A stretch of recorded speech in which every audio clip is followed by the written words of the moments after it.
Alrighty, let's pick it up then on page 53. Session 7 starts on page 53 of your workbook. So let's review quickly where we've been. Our first few weeks, our first month or so, was in the biblical introduction to all this, to the modern state of Israel, the spiritual war, material that you really should master. And if you master it, you'll understand the Bible better, and you'll understand what's going on in the Middle East and today. So that we've passed through the biblical introduction. Then we took a look at some of the background of the modern state, the historical survey of the period from 66 AD to 1839 AD. We began with the Roman period, when Jerusalem was conquered by the Romans in 70 AD. And then Hadrian wanted to rebuild it as a Roman city. He did so and called it Aelia Capitolina. And we took a look at how it was designed around typical Roman lines with a cardo running down the middle of it. And if you go to Israel today, if you go to Jerusalem today, you can see remnants of the cardo. Here is that Roman level paving stones with the columns that were part of the cardo set back up in place. They had been, of course, knocked over, and so archaeologists have all set them back up in place. So you can see the cardo today, the remnants of the cardo today. We also learned that the Roman Empire extended from Mesopotamia all the way over to Spain, and that it eventually divided in the middle into the Eastern Roman Empire with its capital at Byzantium, and the Western Roman Empire with its capital at Rome. And what I wanted to point out is that the little province of Israel was simply a little speck in the eastern end of the Eastern Roman Empire. Again, it wasn't an independent nation. It was not an independent nation under the Romans. Israel was not an independent nation under the Byzantines, during the Byzantine era. Just a province in a larger conquered area. Then we looked at the Arab time period and the Arab advance into Israel in 634. The armies of Islam entered Israel in this time, and for the first time of history, large population of Muslims and Arab Muslims entered into Israel. And the Arab advance didn't stop with Israel, but the Muslim advance went into the Middle East, into the Persian Empire, and they conquered the top of Africa, North Africa, and up into Spain. Up in Spain, they were stopped by Charles Martel of the Franks, at the French border. And in the Middle East, they were stopped at what we call Turkey today by the Byzantines. So they did not advance into the Byzantine era empire at that time. Well, then we took a look at Israel during the Crusader period. During the Crusader period, the territory we're looking at is called the Kingdom of Jerusalem. It was just a short period of time that the Crusaders dominated this territory. And again, it was not an independent kingdom. Just another province with the Seljuk Empire on the east, the Fatimid Caliphate on the south, the county of Tripoli to the north. Well, after the Crusader kingdom came the Ottoman Empire. By the 14th century, the Ottoman Empire had expanded to that little red area up there in Turkey. But by the 17th century, the Ottoman Empire was at its peak, moving into Europe, into the Far East, and all across northern Africa. Well, the Ottoman Empire, in the Ottoman Empire, again, Israel is just a small province in the Ottoman Empire. The Ottoman Empire then decayed from within, and by 1914, it consisted of Turkey and the Arabian Peninsula, and then by 1923, it was basically just down to Turkey with the end of World War I. And so there's a quick overview of the major periods from 66 AD to 1839. My point is that the territory we call Israel today never was an independent country. It was always a province of some other, under the domination of some other conqueror. The area we call Israel today never had an independent national existence until the Jewish people returned. Okay, with all this 2,000 years, It was just a province. Now that brings us to point 3 in your outline. The end of the exile, 1839 to 1947. Now we get into the modern Zionist movement proper. So page 53. Yeah, way back at the beginning of your notebook. Yeah, beginning of your notebook. All right, when we looked at session number 1, way back when, we looked at this DVD and we watched program 1, the assignment. The DVD is Against All Odds, Israel Survives, and we'll watch some more programs from this DVD. But in program 1, the assignment, Michael Greenspan asked 10 questions. So let's review those questions real quick. First of all, how did the Jewish people manage to survive 2,000 years of exile? 2, how did we manage to build a nation out of almost nothing?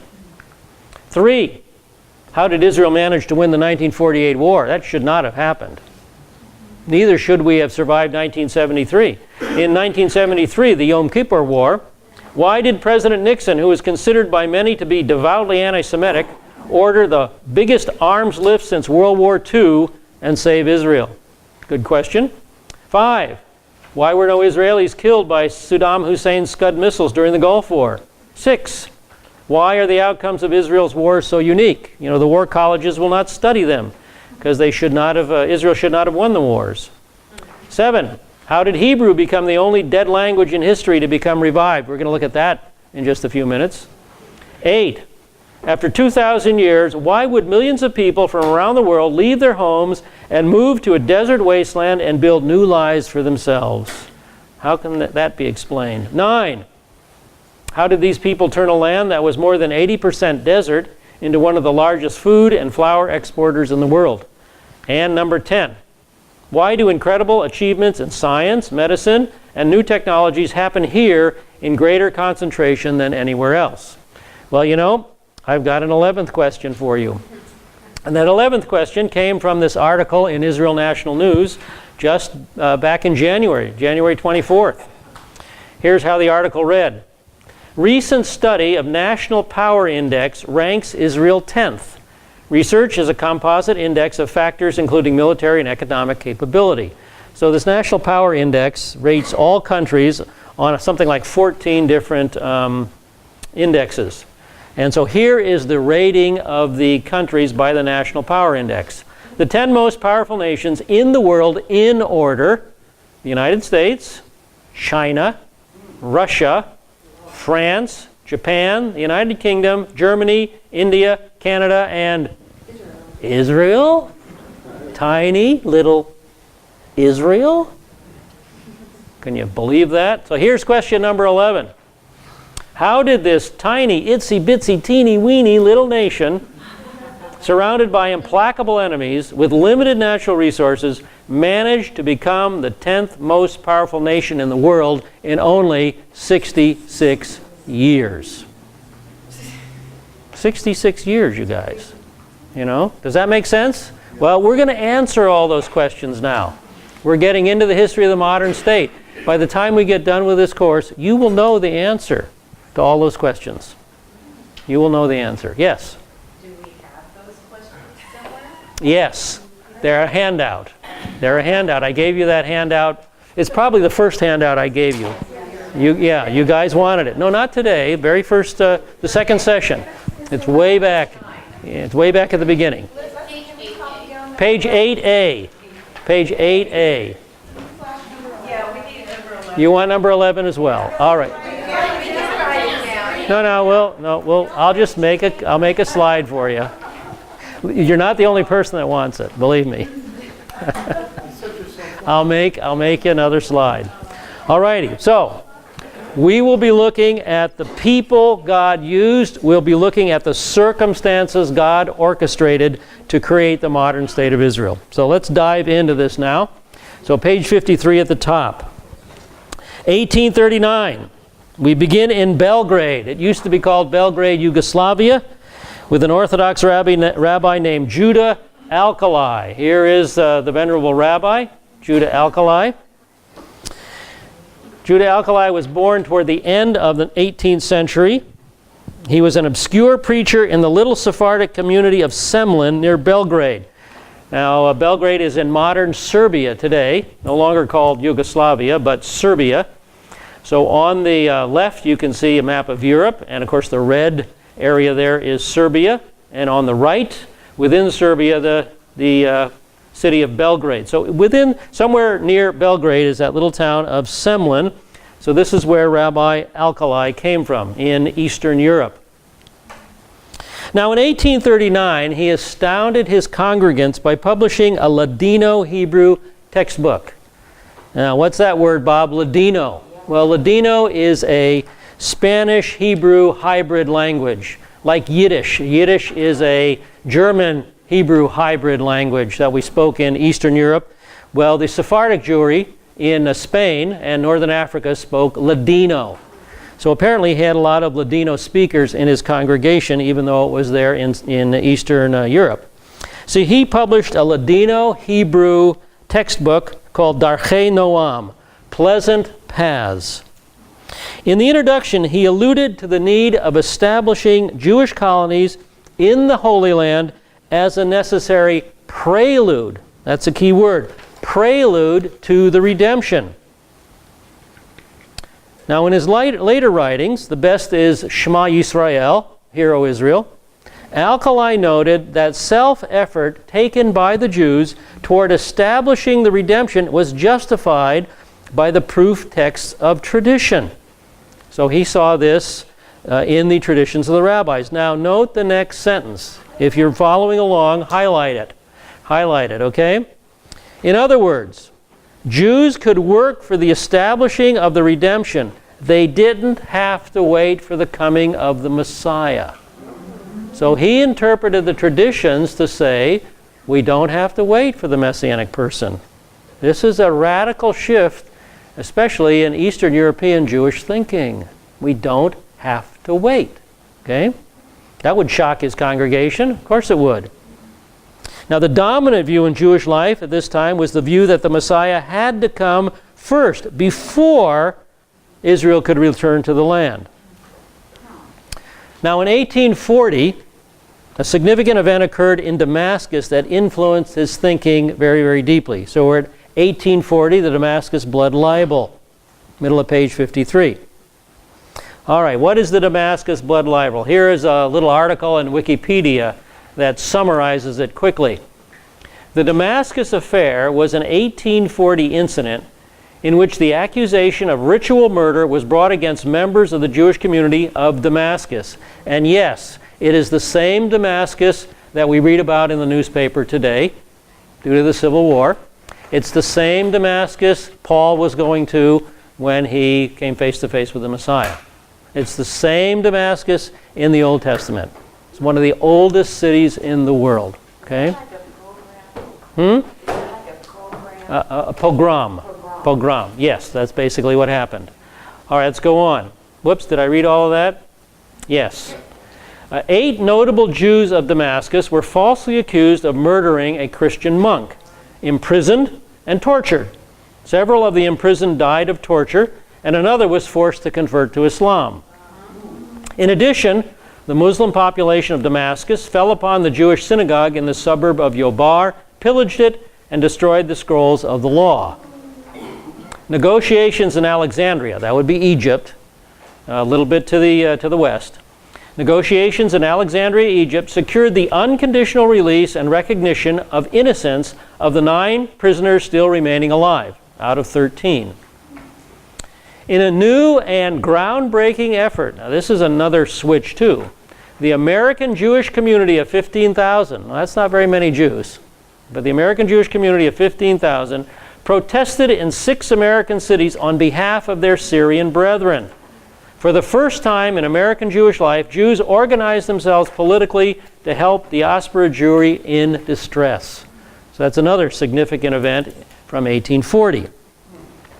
So in 1840, the efforts of the influential Western Jews achieved the release of several unfortunate Jewish people imprisoned in Damascus on the blood libel charges. Now, before we go any farther, let me explain to you the blood libel. And again, it comes from Wikipedia. This is as good an explanation as any. Blood libel, also called blood accusation, is a false accusation or claim that Jews kidnap and murder the children of Christians to use their blood as part of their religious rituals during Jewish holidays. And most prominently, this comes out during Passover, that the Jewish community will steal a Christian kid, bleed him dry, or her dry, and mix the blood in to make the matzah. Okay, isn't that kind of disgusting? It's still around today. You would think in the modern world the blood libel would have disappeared. Now, every Passover you hear about it. It's still going around today. So that's what the blood libel's all about. Now, alkali detected in this miracle of vigorous secular action, a precedent for the future stages of the redemption of Palestine. Now, in 1843, he wrote a booklet entitled Minchat Yehudah, Offering of Judah, and here's what he said in this booklet. It is written in the Bible, "Return, O Lord, unto the tens of thousands of the families of Israel. But upon what should the divine presence rest? On sticks and stones?" You know, he's saying, hey, there's no Jewish people, hardly any Jewish people in the land. Is the divine presence going to come down on dirt and rocks? No, it's going to come down on people. So what does that mean? Therefore, as the initial stage of the redemption of our souls, we must cause at least 22,000 to return to the Holy Land. Now, where he got that number 22,000, I don't know. But that's his calculations. This is the necessary precondition for a descent of the divine presence among us. Afterward, he will grant us and all Israel additional signs of his favor. So that was his point of view. We need to get Jewish people into the land so the divine presence can descend upon us. Now, during the remaining 35 years of his life, Alkali published his ideas extensively. And in the end, he settled in Israel, in Palestine, as an example to others. Now, before his death in 1878, this energetic rabbi managed to organize a small group of followers. And listen to who one of the followers is. One of the disciples was Simon Loeb Herzl, the grandfather of Theodore Herzl, who we'll talk about extensively as we get through the course. So notice how connections begin. God's little connections. Here we have the grandfather of Theodore Herzl is now a budding Zionist. 1843, page 54. Alkali's views were paralleled to a remarkable degree by a contemporary and colleague, the Orthodox Rabbi Zvi Hirsch Kalischer. And here's a picture of Rabbi Kalischer, and you have a picture of him in your notebook. Now, Kalischer served a large congregation of Polish-speaking in the Polish-speaking city of Thorn, East Prussia. Now, Prussia doesn't exist today, but here is an older map of Europe. And here in northern Europe, you can see Prussia inside the red circle there, Sweden, across the Baltic Sea to the north, etc., Denmark. So there's Prussia. This is East Prussia. And in East Prussia is the little city of Thorn. Or at least it was called Thorn there. The name is changed today. Now, this is all Poland today. This is all the nation of Poland today, pretty much. So again, Eastern Europe. Another rabbi in Eastern Europe begins this adventure called Zionism. Now, Kalischer enjoyed a rather substantial following. And as a result, he was given an immediate and respectful hearing. Now, in 1843, he published his views in a 2-volume work entitled Emunah Yeshara, an honest faith. In 1862, he completed his presentation in a final volume, Drishat Zion, Search for Zion. Now, 3 principal ideas were developed in these volumes. Number 1, the salvation of the Jews, as foretold by the prophets, could take place through natural means, that by self-help, and did not require the advent of the Messiah. Okay, sounds just like Rabbi Alkali, doesn't he? 2, colonization of Palestine should be launched without delay, hey, there's no reason to beat around the bush. Let's do it, you guys, now. 3, the revival of sacrifices in the Holy Land was permissible. Here's what he wrote. Now, Rabbi Alkali said he found justification for his views in tradition. What does Kalischer say? Pay no heed to the traditional view that the Messiah will suddenly loose a blast on the great shofar and cause all the inhabitants of the earth to tremble. So he said, reject tradition. Alkali said, embrace tradition. But they came up with the same idea. We can go ahead and begin to restore Israel. On the contrary, the redemption will begin with the generation of support among philanthropists and with the gaining of the consent of the nations to the gathering of the scattered of Israel into the Holy Land. So his point is that when many pious and learned Jews volunteered to live in Jerusalem, then the Creator would hearken to our prayers and he would speed the day of redemption. So this is a paradigm shift in Jewish thinking. This is a sea change in Jewish thinking. We can go ahead and go back to Israel without waiting for the Messiah. Now, in addition, he urged 4 more steps to be taken. He was a very practical and really pretty sharp guy. Listen to these 4 steps. First of all, the formation of a society of rich Jews to undertake the colonization of Zion. In other words, we need money. So you rich dudes, get on the bandwagon here. We need money to do this. Number 2, settlement by Jews of all backgrounds on the soil of the Holy Land. So we need people to go back there, very practical. Notice number 3, the training of young Jews in what? Self-defense. Yeah, he was thinking ahead, wasn't he? He was very wise, a very necessary skill, self-defense. And 4th, the establishment of an agricultural school in the land of Israel where Jews might learn farming and other practical subjects. You see, in Europe, we were denied ownership of the land. And so we had to turn to other trades to make a living. We had to turn to banking and lending and diamonds and crafts. We weren't farmers. We weren't allowed to be farmers. And so he says here, hey, if we're going to go back to Israel, we need agricultural skills. So again, this guy, seichel, he had some brains and common sense. Now, Kalischer's notion of practical messianism was appealing enough to win over a small but influential group of contemporaries who joined him in founding a society for the colonization of the land of Israel. So, Zionism is off the launching pad. All right, bottom of page 54. During this time, Jews were filtering back into the Holy Land, just a little bit here and a little bit there. And in 1856, the Jewish population was around 17,000, not very many. Most of these newcomers were devoutly religious, and as a result, more than 1/3 chose to settle in Jerusalem. And the name attached to them was HaYishuv HaYashan, the old settlement. Their mission was the sacred mission. See, they considered a sacred mission of living, worshiping, and dying on the holy soil, and especially in the holy city of Jerusalem. All right, top of page 55, Chalukah. Now, few of the Jews in Jerusalem or elsewhere in Israel were self-supporting. They depended heavily upon the charitable generosity of the Jews abroad.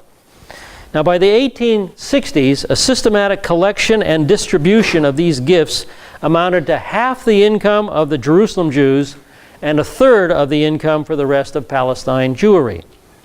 And the system of charity was known as Chalukah, division. Now, also during this time, there was a tremendous national awakening sweeping Europe. And Rabbi Kalischer noted it, and he wrote in one of his articles, all the other peoples have striven only for the sake of their own national honor. How much more? See, there's good Jewish thinking there from a Kova Homer argument, from the light to the heavy. How much more should we exert ourselves, for our duty is to labor for the glory of God, who chose Zion, not just for our own national honor, but for the honor of God. So he had a very, very spiritual emphasis to his desire to see Jews come back to the Holy Land. Now, one of the most original responses to this national awakening in the 19th century was the response of Moses Hess, 1862, middle of page 55. By the way, what was going on in 1862 in the USA? Civil War was just beginning. Abraham Lincoln was the president, okay? I'm going to try and bring in those little tidbits about what was happening here so you guys can kind of relate to what's going on over in Israel. Did Abraham Lincoln like the Jews? That I can't answer. You'll have to go to Wikipedia or something. Or you'll have to Google Abraham Lincoln and anti-Semitism and see what happens. Can't answer that one. All right, Moses Hess was the son of an Orthodox Jewish family in Bonn, Germany. So here's a portrait of Moses Hess. Again, a bright young man. And he was born in Bonn, Germany. Here is a modern map of Germany and the city of Bonn located here in western Germany. So he was in Europe, not Eastern Europe, but Central Europe. Now, in 1857, the writings of Rabbi Kalischer were drawn to his notice. So see the connection here? Rabbi Kalischer and now Moses Hess. And they impelled Hess to begin a systematic study of Jewish history. The result was Hess's second book called Rome and Jerusalem, published in 1862. And by the way, if you're interested in reading it, it is still available on Amazon.com. You can get it. Here's the picture on Amazon, Rome and Jerusalem by Moses Hess. So if you're interested, there it is. Now in the book, he asserted that return to the land of Israel was indispensable if the Jews were to shed their function as an historical anomaly, an historical abnormality, a social parasite in the lands of other peoples. Only on ancestral soil could Jewish labor find it possible to organize on correct socialist principles. So he was a very socialist-oriented Jewish man. Hess issued the warning that a national homeland offered the Jews their last and best chance for self-transformation into a normal people. We would be freed from the vulnerable phantom status that historically had provoked anti-Semitism. So his motivation for the modern state of Israel was to avoid anti-Semitism. Now, Rome and Jerusalem ignited no fires in the Jewish world, not in 1862. Only 200 copies of the book were sold in 5 years. Hess's writings carried a warning. Now, this is another mark it up moment, you guys, if you're following along with this sentence. Hess's writings carried a warning that more than Jewish religious or national ideals awaited fulfillment in Palestine. But sheer physical existence also was at stake. Sheer physical existence was at stake. He's anticipating by 70 years something that would happen in 1938, right? Kristallnacht, 1938. The Nazi war against the Jews began. There's a burning synagogue on Kristallnacht. And here is a Jewish shopkeeper starting to clean up the street. Kristallnacht means the night of broken glass, because the mobs would come through and break all the windows of the Jewish stores and then rob them and destroy them. And of course the Jews then had to clean everything up and had to pay for it and were fined as well. So this guy sensed the seriousness of anti-Semitism in Germany 70 years before it reached its peak in the Holocaust. Isn't that amazing? Sheer physical existence is at stake, he said.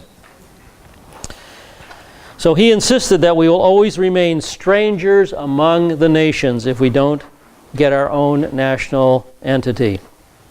All right, page 56 at the top, 1869.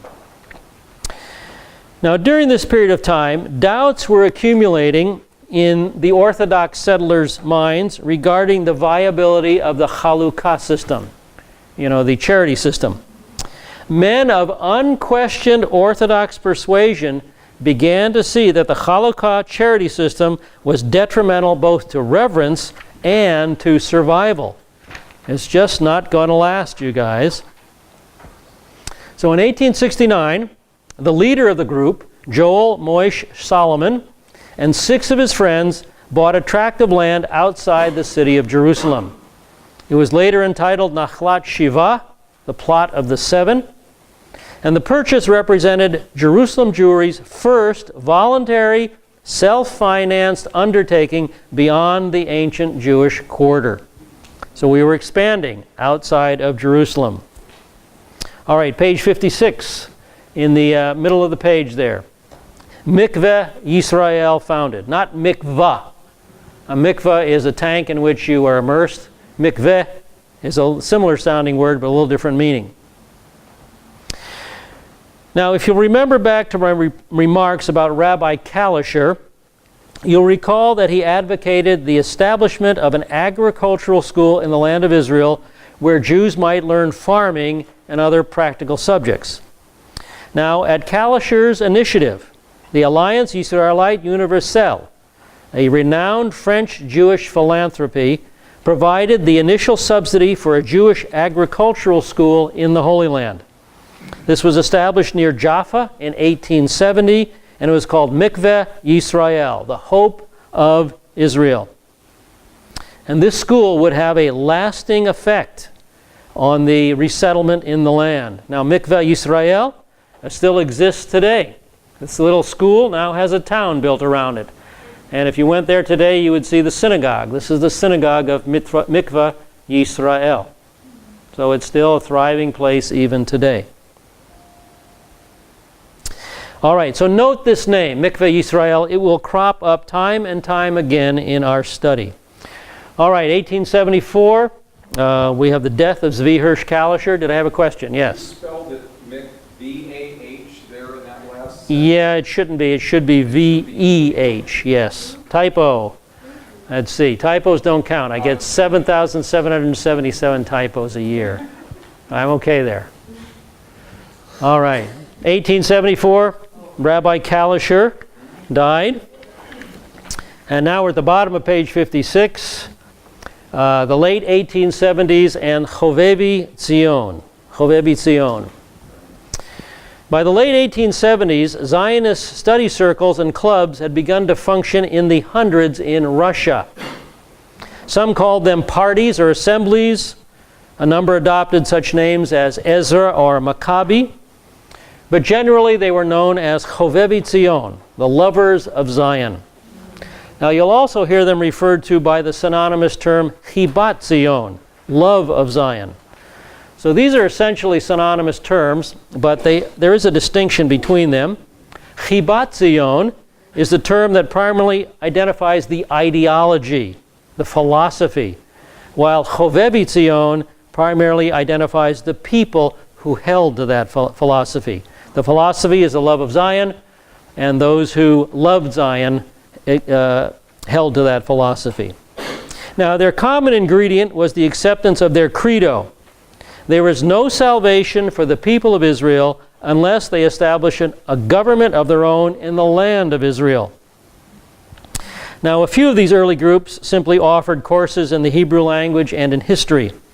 Others established choirs or gymnastic and self-defense organizations. All these meetings were conducted secretly. For Zionism, like other varieties of minority nationalism, was quite illegal in Tsarist Russia. The Tsar did not like this kind of stuff. And at this time, there was no central direction, no organization to the Chovevi Tzion cause. All right, that brings us to 1874 and the Mea She'arim, and it's time for your break, so go ahead and take your break, and we'll pick it up in about 10 minutes or so with Mea She'arim. All right, let's pick it up at 1874 with Mea She'arim. 100 Gates is purchased, middle of page 57.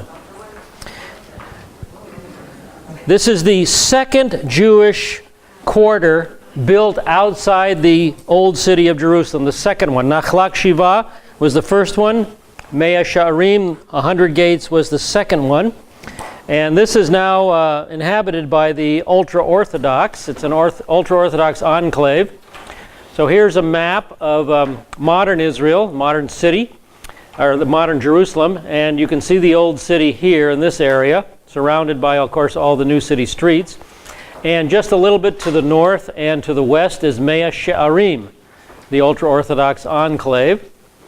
And it's well known for the signs that warn you when you come into the area, addressed to the ladies. To women and girls who pass through our neighborhood, we beg you with all our hearts, please do not pass through our neighborhood in immodest clothes.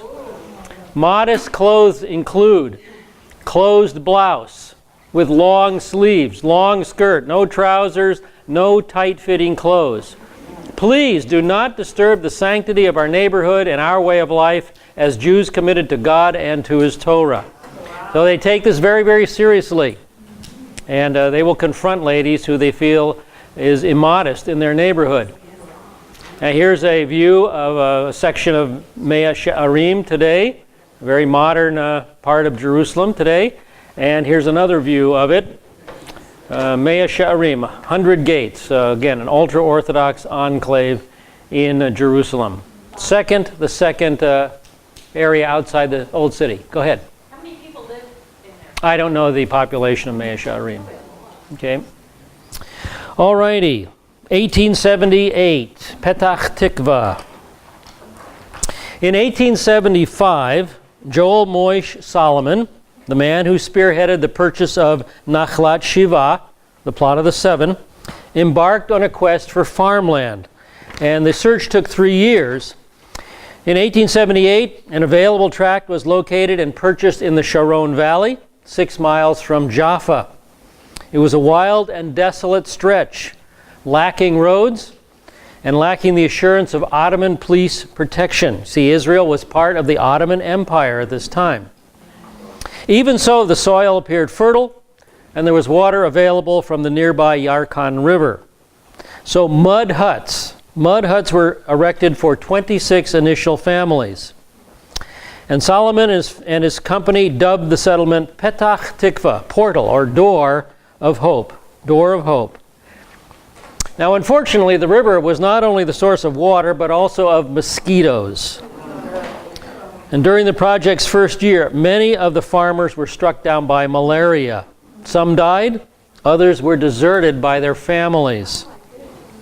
Until the first grain harvest, the survivors were continually racked by hunger and disease.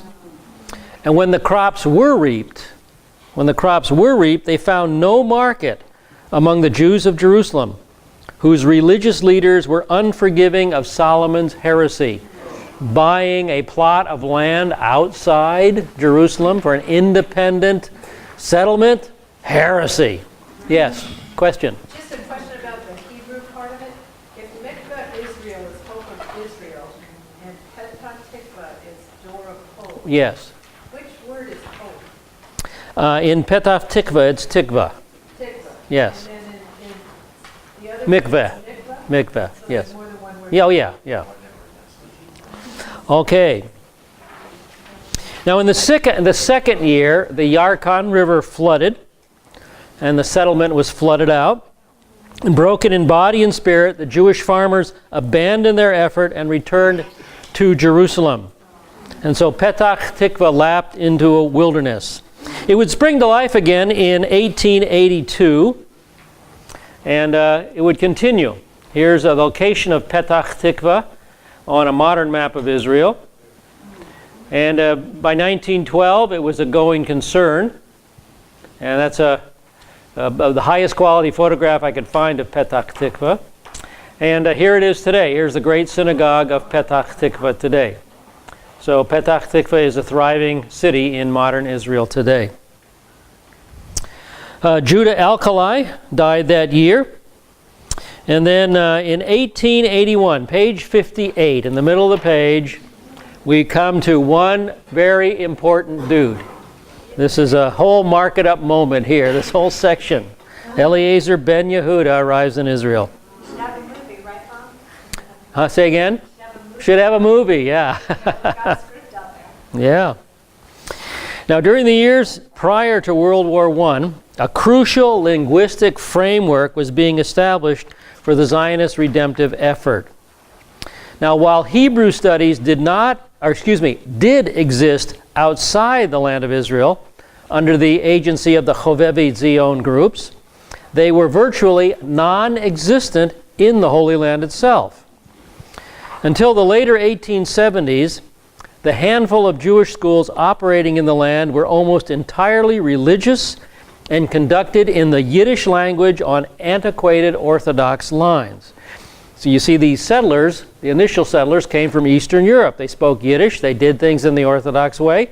So what did they know to do? They just continued doing what they knew how to do.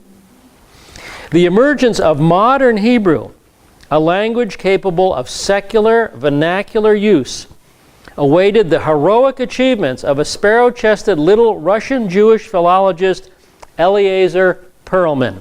Now, philologist, the word philology means the study of languages, linguistics. So he was a language guy.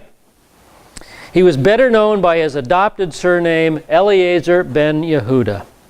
And here he is. This guy is a giant in regard to the creation of the modern state of Israel, because he brought back from the dead, basically, the Hebrew language, turned it into a modern language, Eliezer ben Yehuda. Now, he was born of Orthodox parents, and he received a religious education. Eliezer joined the thousands of his generation turning away from orthodoxy, turning away from pietism to Haskalah secularism. Now, the Haskalah movement was a Jewish philosophical movement in Europe that stressed secularism and assimilation. Don't worry about the religious rabbinic Judaism. Blend in with the country that you're part of. Well, that didn't satisfy Eliezer very much, and from Haskalah, Eliezer turned to Zionism. So he started in rabbinic Judaism, went to secularism, and then ended up in Zionism. His vision of language as the decisive component of a modern nationhood awaited his years as a student in the Sorbonne in France. There he became acutely conscious of the role of literature in the growth of French nationalism. He wrote his fiancée in 1880, "I have decided that in order to have our own land and political life, it is also necessary that we have a language to hold us together. That language is Hebrew, but not the Hebrew of the rabbis and the scholars. We must have a Hebrew language in which we can conduct the business of life." So in the next year, in 1881, Ben Yehuda, only 23 years old, married his fiancée, Devorah. She was only 27, and they departed for Israel. From the moment they boarded the ship, they vowed to speak no other language than Hebrew, and that pledge was never broken. Never broken. Now, the couple's years in Israel were poverty-stricken.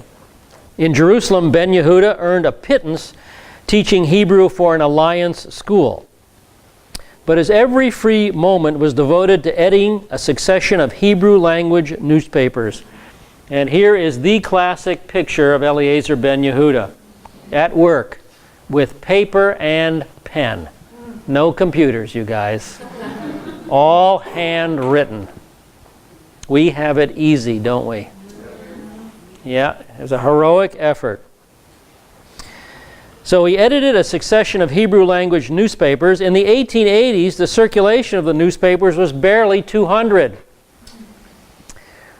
There were occasions where he and his family were evicted from their room for lack of rent money. At times they nearly starved.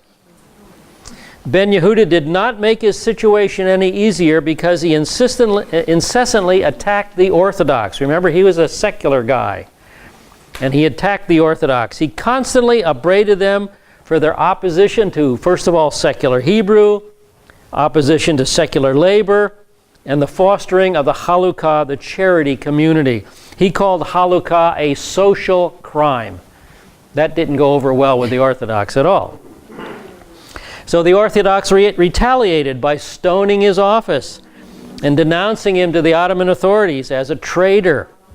He was once briefly jailed. They also placed him under the rabbinical ban of excommunication. And then finally, when his wife died of tuberculosis in 1891, the Orthodox refused her burial in an Ashkenazi cemetery. Well, after Devorah died, he then married Devorah's sister Hemda. We do have some pictures of Eliezer and Hemda ben Yehuda. Here is one of the few pictures of them. Here's a portrait of Hemda ben Yehuda. And we also have a picture of Devorah and Eliezer's son. Devorah and Eliezer's son is Ben Zion ben Yehuda. He is the first modern Hebrew-speaking child. He was raised with modern Israeli Hebrew as his first language from day one. Day one. First modern Hebrew-speaking child. Question? What is the difference between the rabbinic Judaism and modern Judaism, or Hebrew rather, and why would you have trouble doing business with the rabbinic Hebrew? Okay, classical Hebrew, biblical Hebrew, is much more complex than modern Israeli Hebrew. Now, if you know modern Israeli Hebrew, it's easy to pick up classical Hebrew. It's not the reverse. Like when I teach Hebrew, I teach modern Israeli Hebrew first, and then when people seem to have it, then I go to the hard stuff, which is biblical Hebrew. So it's a simplified version. And secondly, biblical Hebrew doesn't have the modern terminology. Doesn't have a word for automobile or university or telephone or anything like that. So you need a modernized secular language. And we'll see that in just a minute. Okay. Now this retaliation by the Orthodox still goes on today, many, many years after Ben Yehuda's death. Now the Israeli government considers Ben Yehuda's house an historic home, an historic spot. So they mark the house with a plaque. However, as soon as the government puts the plaque up, the Orthodox come and tear it down. Okay? And this putting up and tearing down goes on even today. When I first visited Israel, my first trip to Israel in 1994, Dr. Fruchtenbaum took us by Ben Yehuda's home. And there's the front door of the Ben Yehuda home. And guess what? Off on the right, that's where the plaque is supposed to be. We weren't there in time. We didn't get there in time. However, there is somebody that did get there in the millisecond between putting the plaque up and tearing it down. And there it is. That's the way it would look if you're fortunate to get there before the Orthodox get to it. They still hate Ben Yehuda. Say again? They just destroy it. They just do their best to destroy it. The government keeps making new ones. Yes. Yes. They named a street after him. Oh yeah, Ben Yehuda Street is a common name in Tel Aviv and in Jerusalem. House on Ben Yehuda Street? No, I don't believe it's on Ben Yehuda Street, no. Okay, question. The Orthodox Jews to this day still do not speak secular Hebrew. Yes, very strict Orthodox Jews today speak Yiddish. They reserve Hebrew for the synagogue, for the Bible. It's the holy language. We don't want to desecrate it. Okay? Well, I mean, if they're going around to the shuk and stuff, they're going to speak it, right? Or they refuse to? Well, they usually speak Yiddish. You know, everybody in Israel is multilingual. Okay, one more question. What about the Sephardic Jews? What about them? No, they speak Ladino. So do they speak Ladino? Yeah. If you're ultra Orthodox and you feel Hebrew is the holy language, not to be used in secular conversation, you speak German or French or Ladino or Yiddish or anything else. Yeah. All right. So this tearing down and putting up is still going on even today. Now, nevertheless, Ben Yehuda's work began to have its impact. Soon, all the agricultural colonies subscribed to his newspapers and they purchased his textbooks. He became a power in the Yishuv and eventually in the Zionist world at large. By the turn of the century, he was well launched on the project that would absorb the remainder of his life, the creation of a modern Hebrew dictionary. And there's a picture of him at work on the dictionary, no computer, pencil or paper and ink, working through tome after tome after tome. A lot more difficult than we have it today, right? A lot more difficult. It was an heroic effort, you guys. Page 60 then. Pursuing his research with books and other materials sent by disciples from Europe, he relentlessly tracked down the Semitic roots of words, and ultimately they were incorporated into the contemporary vernacular. In 1904, modestly endowed by a grant from Jewish sources, Ben Yehuda published the first volume of his dictionary. It was virtually an encyclopedia of the Hebrew language, a monumental work of scholarship. He would complete 3 more volumes before his death. Afterward, the undertaking would be expanded by his successors into a 17-volume series. And you can still get it. There it is.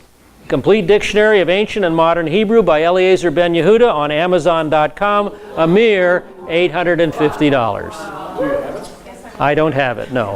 No, I don't. I don't need it. And by the way, if you can't afford this one, you can get the pocket version. It's a lot cheaper. And also a lot less words in it as well. But yes, it is available today if you're so interested. Eliezer Ben Yehuda. $850, is that for all 17 volumes? Yeah, that's the whole thing. The whole Megillah. How many do you really need? The pocket version. Survival Hebrew. That's all you need. Okay. All right. So this dictionary became the definitive basis for the revived spoken and written language. This is the gold standard for modern Israeli Hebrew. Now, in putting Hebrew into vernacular use, Ben Yehuda counted heavily on the yeshuv's teachers. In the turn of the century, the largest number of these was employed by the, and this is German, you guys, so the Hilfswehren der Deutschen Juden, something along those lines. Yeah, German Jews, something of German Jews, exactly. Hilfswehren, do you know that word at all? Anybody? Ken? Where's Ken? Huh? Okay, well, I'll call it H. All right, I'll call it the H, because I've never taken any German. I don't know how to pronounce that. All right. Now, at the turn of the century, the largest number of these teachers was employed by the H. In 1914, the H operated a network of... What? I probably don't want to hear what that was, okay? It operated a network of 50 schools throughout the yeshuv, from kindergarten through secondary institutions. And they provided instruction for 7,000 children. Now, it was due mainly to Ben Yehuda's efforts that the Hilfswehren, something like that, laid renewed emphasis upon Hebrew studies. The Alliance schools, these are the French schools. The Alliance schools were conducting the major portion of their instruction in Hebrew, as were the schools of the Zionist agricultural colonies. Additionally, 60 Zionist schools in the towns and outlying farm communities, some 2,600 students were using Hebrew as their sole medium of instruction. Most of the Zionist farmers and workers accepted fully Ben Yehuda's contention that a nation was its language no less than its sweat and blood. Now, just before World War I, the directors of the Hilfswehren schools began offering a number of courses taught exclusively in German. The issue of German versus Hebrew didn't become urgent until plans were laid to establish in Haifa a technical institute. Funds for Technion had been made available by the estate of Wolf Vysotsky, a Russian Jewish tea merchant. You know, if you go to Israel today, you still can get Vysotsky tea. Okay? You've been there? You gotten Vysotsky tea? Yeah, there you go. Came from this guy, Wolf Vysotsky. There's some cherry tea, the big red W. And my wife likes it too. I like to bring it home. So he donated the money for the Technion. Now, the Jewish National Fund supplied the land in Haifa, but the Hilfswehren as the administrating agency. The Hilfswehren was determined that the Technion should be the very capstone of the yeshuv's educational structure. Now, the German Jewish members of the Technion's Board of Governors proposed that all technical subjects be taught exclusively in German. See, German was recognized as the language of science. And Hebrew, in contrast, was deficient of a technical vocabulary. Now, this decision produced a wave of indignation among the Zionist settlers. And Ben Yehuda was infuriated. He warned the directors that blood will flow in the streets if you teach in German. Now, at Ben Yehuda's instigation, protest meetings were organized by Jewish students and teachers throughout the yeshuv. And in October 1913, the Hebrew Teachers Association proclaimed a strike at all the Hilshveren schools, and the students demonstrated outside the German consulate in Jerusalem.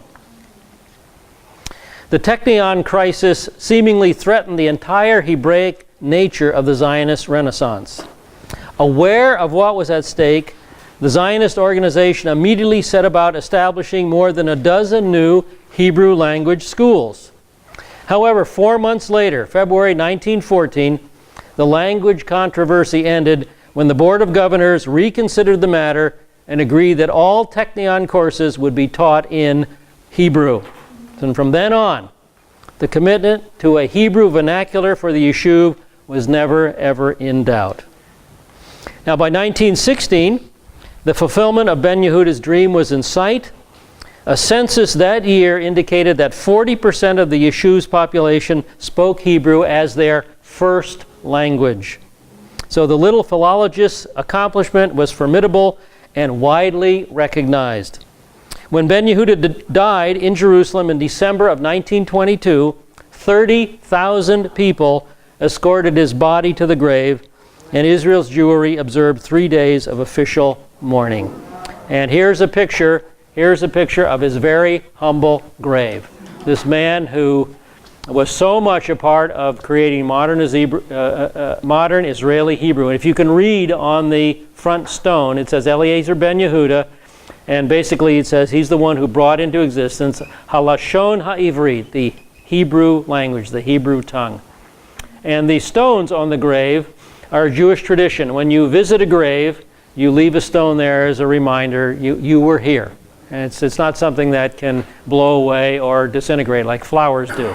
So that's why you'll see stones on Jewish graves. So he has a very humble grave. And if you want to read about him, here's the book all about him, The Tongue of the Prophets by Robert St. John. The fascinating biography of Eliezer ben Yehuda, the father of modern Hebrew. So you see, this is my book. I scanned it in. You see the cover's a bit beat up, but you can get it, I believe, at Amazon. Amazon has everything, don't they? So if you want to read about Eliezer ben Yehuda in detail, there's the book to get, The Tongue of the Prophets. Question?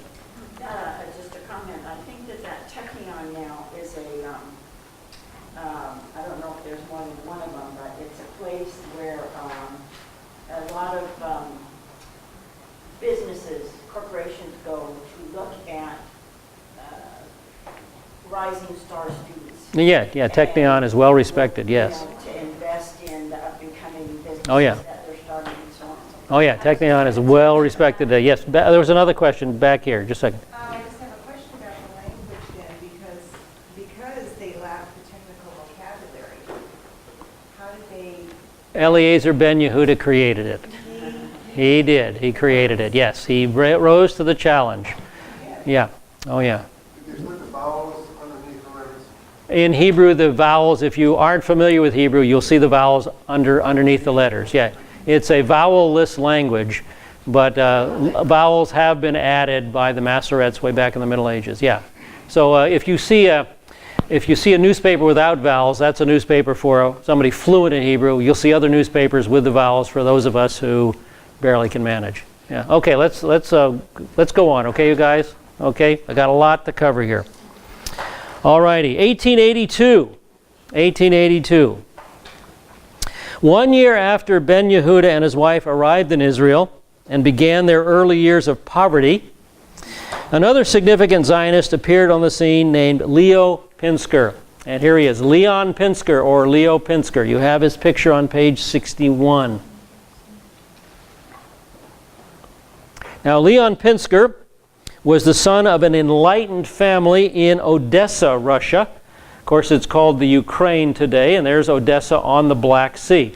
So enlightened would mean secular family. Now, just to orient you to where exactly the Black Sea is and the Ukraine is, here's a Google eye view. There's Turkey to the south, Romania and Bulgaria on the west, Russia and Georgia on the east, the Ukraine, the modern state of the Ukraine on the north, and of course Odessa there on the northern coast of the Black Sea. Very important city in Zionism. Because Odessa was the nerve center of mid-19th century Haskalah, the secular assimilationist movement. Now, in the 1860s, Pinsker's vision of the Jewish future was consistent with Haskalah. It was one of cultural self-expression within pluralist Russia. We'll assimilate into Russia when we'll do it, and Jewishness is a culture. That was their point of view. However, in 1871, an anti-Jewish outbreak briefly exploded in Odessa. Deeply unsettled by the episode, Pinsker withdrew from all Jewish public activities for 7 years, and he brooded over the failure of this cherished idea of enlightenment. So Haskalah had failed him. Assimilation had failed.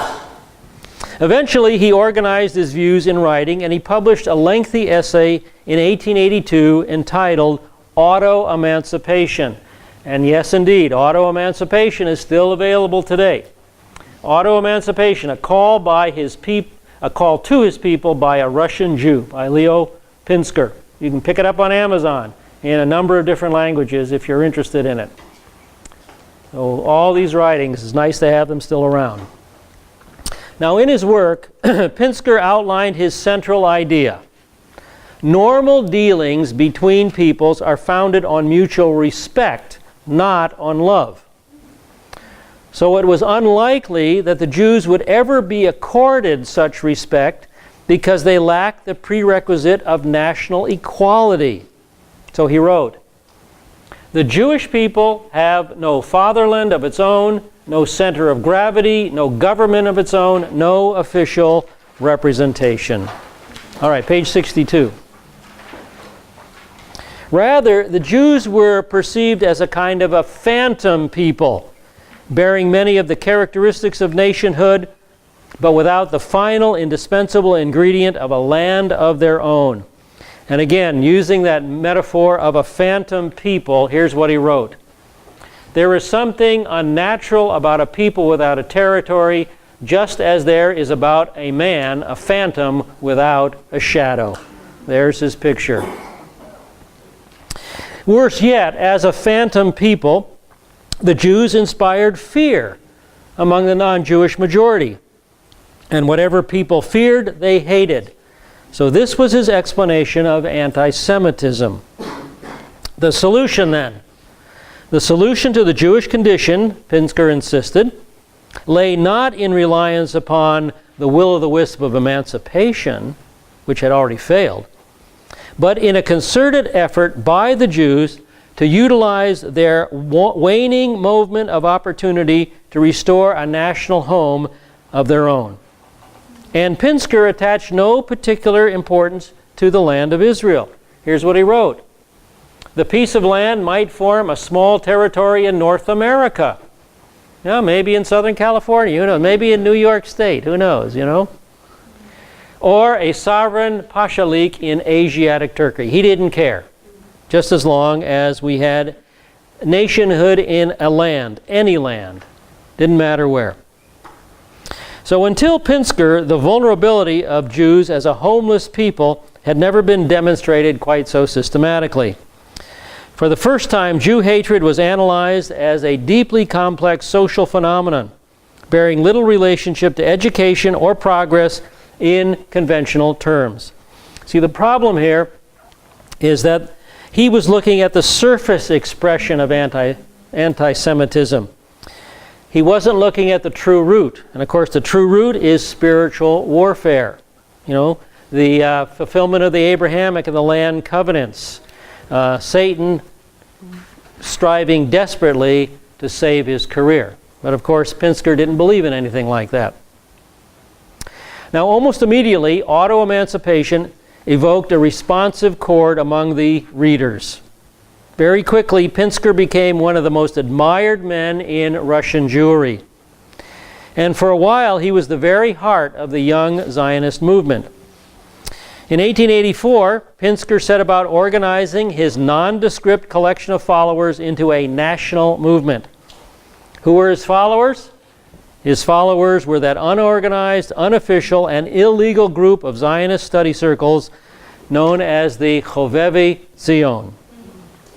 Pinsker, by virtue of his prestige and by virtue of the general recognition that he was the natural leader of the growing Zionist movement, took the initiative. He would bring organization and focus. This is his contribution. He would bring organization and focus to the Chovevei Zion groups in 1884. All right. That takes care of our time for today. And we'll pick it up next week with the beginning of the first Aliyah. And that's on bottom of page 62. The beginning of the first Aliyah. So let me go ahead and pray, and then I'll turn you loose. Father, again, thank you for this glimpse we have into the early stirrings of the Zionist movement. How you are stirring both religious and secular Jew alike. How you're bringing them together in connections, coincidental connections, no, connections fully orchestrated by your omnipotent hand. And slowly but surely, the Zionist movement is beginning to form in Russia and in Eastern Europe. So Lord, help us to see in our life that nothing happens by accident. It may look that way, just as it kind of looks here, unorganized and unknown and maybe illegal. But you are at work. You are at work putting things together. And you're at work in our life as well. So help us to remember that nothing is an accident. Nothing is chance. You are the King of Kings and the Lord of Lords. You orchestrate all that happens in this world. And you do it for your glory and our good. So help us cling to that throughout our lives. And we lift ourselves up to you in Yeshua's name. Amen. All righty, we'll see you next week.